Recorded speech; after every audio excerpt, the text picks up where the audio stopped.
गलगोटो में दुखी रही तो जिंदा जिंदा जिंदा रहा गलगोटो में दुखी रही तो जिंदा जिंदा जिंदा रहा गलगोटो में दुखी रही हरी वाट तुझे हरी वाट यार दिया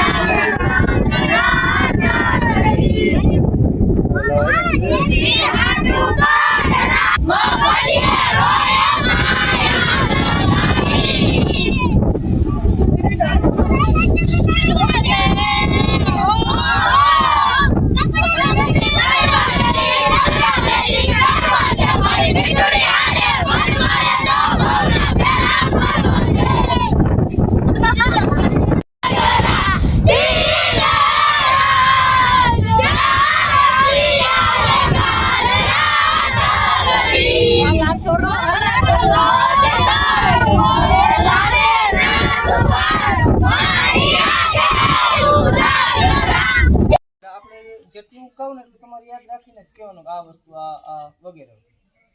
જે અભયારણ્ય કેને કહેવાય જ્યાં પશુ પંખી જ્યાં મુક્ત રીતે હરી ફરી શકે એને અભયારણ્ય કહેવામાં આવે છે બરાબર આપણે આ હિંગોળગઢ છે હિંગોળગઢ તમે બધા ઘણા બધા એવું કહેતા હિંગોળગઢ જવું તો બસમાં તમારા લોકોને ઉતારે હિંગોળગઢ ગામમાં હિંગોળગઢ ગામ છે આ અભયારણ્ય છે હિંગોળગઢ અભયારણ્ય બરાબર એવું ઘણું બધું અહીંયા તમારા લોકોને જાણવાનું જોવાનું અને નિરીક્ષણ કરવાનું ઓકે નાસ્તો કેટલા જણા લાયા છે શાબાશ રાખી દો ઓકે ચોકલેટ ઓકે ચોકલેટ બહુ મસ્ત કમ સે કમ 50 થી 60 જોશે આપણે ઓકે કેટલા જણા લાયા આ તો જો કોક લાયા હોય કદાચ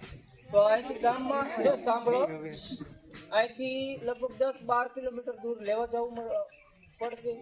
તમારા સાહેબને પછી અહીંયા આગળ તમારા ગામમાં રૂપિયાની મળતી છે તો અહીંયા 5 રૂપિયા લેશે બરાબર એટલે કેટલા જણા લાયા છે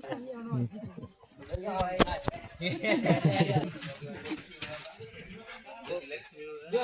આ જંગલમાં કોઈ આપણે આ જંગલમાં એવી ગેમ રમવાતી નથી કારણ કે તમે એકવાર ચીલમ ખાઓ અને ચાવવાનું ચાલુ કરી દો પછી તમે ના ગમે ના ફેંકી દો તો અહીંયા ઘણા બધા પક્ષી છે આ દેશી ભાષામાં તમારે કહીશ બરાબર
Thank you.